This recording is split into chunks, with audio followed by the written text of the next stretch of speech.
Okay, it's been a while, so here I go. The way of the transgressor is hard.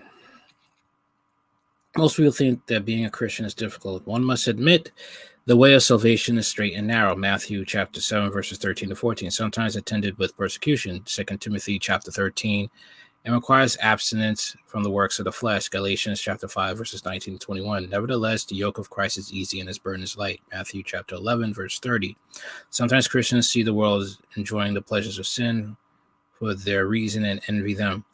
The wise man wrote, "Let not thine heart envy sinners." Proverbs chapter 23, verses 17. Proverbs chapter 24, verses 1 and 19. If one envies the sinners of the joy they get from their sin, before long he will be joining them in participating in sin. Rather than the way of the Christian being hard, the scriptures teach that the way of the transgressor is hard. Proverbs chapter 13, verse 15. His life is more difficult while on earth than his life lived in obedience to the Lord. A lot of people will say, well, how is that? Because Christians are called to turn the other cheek, deny themselves, and even sometimes leave their property and everything behind. Most of us quickly admit that obedience is best for man in the view of eternity. However, some believe that it is best for man only in view of eternity.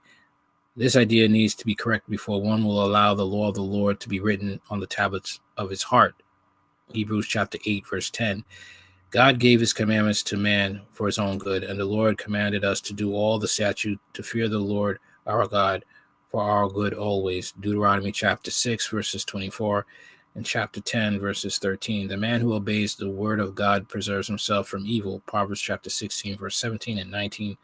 Chapter 19, verse 16. Those who will disobey the Lord love death, but he that sinneth against me wrongeth his own soul. All they that hate me love death. Proverbs chapter 8, verse 36. Sin has consequences. Sin has its temporal consequences. One cannot sow the flesh without reaping its harvest of sorrow and woe. Proverbs chapter 11, verses 3 and 5, 13, chapter 13 and 13, and chapter 15 and 32. For example, the wise man taught that the man who is cruel brings trouble to himself. Proverbs chapter 11, verses 17. Sin has its temporal results. Behold, the righteous shall be compensated in the earth, much more the wicked and the sinner. Proverbs chapter 11, verse 31. He that soweth iniquity shall reap vanity, and the rod of his anger shall fail. Proverbs chapter 20, verse 8. Now, sin has its pleasures. Sin feels good. Sin has, it's, its temporal pleasures. We've all, whether it's sexual sin or getting money through illegal means, or getting fame, it has its temporary pleasures. I mean, after you have sex, after it's done, you're back to square one. After you've accomplished one goal, there's another goal to reach. After you've reached a status of fame, you have to reach another level of status of fame. And if you don't, you'll be left behind. It's like an actor. They have all the riches and stuff, but guess what? If they don't keep making movies, if they are not really looked upon as relevant, if they stop being able to get roles, guess what? They are going to be left behind and be yesterday's news. Okay? That's just how it is. All right? That's how it is for a lot of those actors.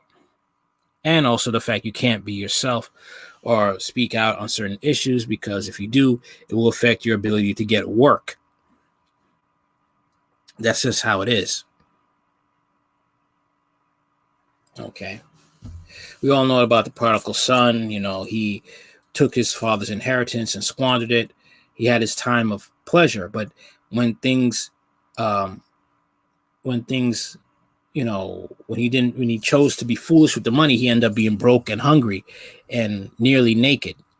And he had to work feeding pigs. Okay. In order to fill his belly, he had to eat the food of pigs. Okay. And he went and returned to his father's house and obeyed his father. And he found that was a better way of living. Okay. And the Christian life is very hard. It comes with a lot of self-discipline, self-denial. Dreams have to be forsaken, and you'll have to even make more forks on the road, and whether you're going to follow Christ or you're going to follow yourself. Okay, and it's just something that you have to always wonder: am I going to follow Christ, or am I going to do what I want to do? Okay, that's just how it is, and the life is very hard.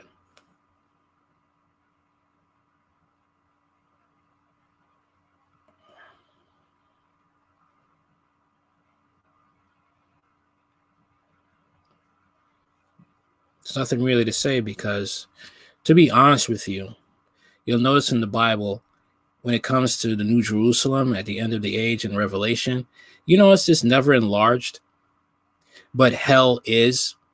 Hell is enlarged. Okay. That's something about that. That's interesting. Okay.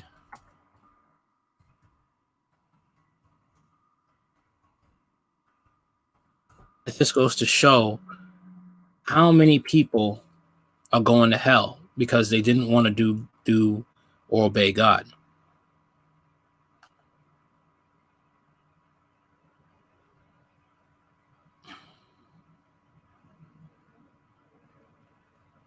And it's sad, but that just goes to show you how many people are going to heaven, how many people are going to hell. Most of humanity is in hell.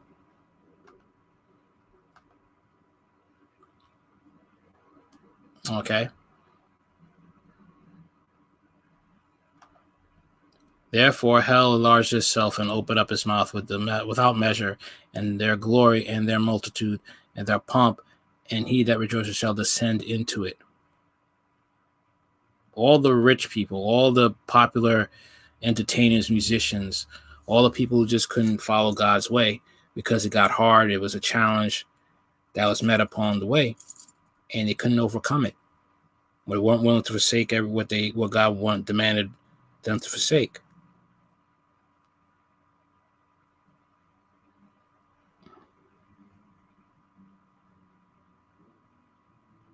And that's how it is. It's hard to follow Christ. But we have to make a choice if it's going to be heaven or is it going to be hell. That's all I got to say on this. Later.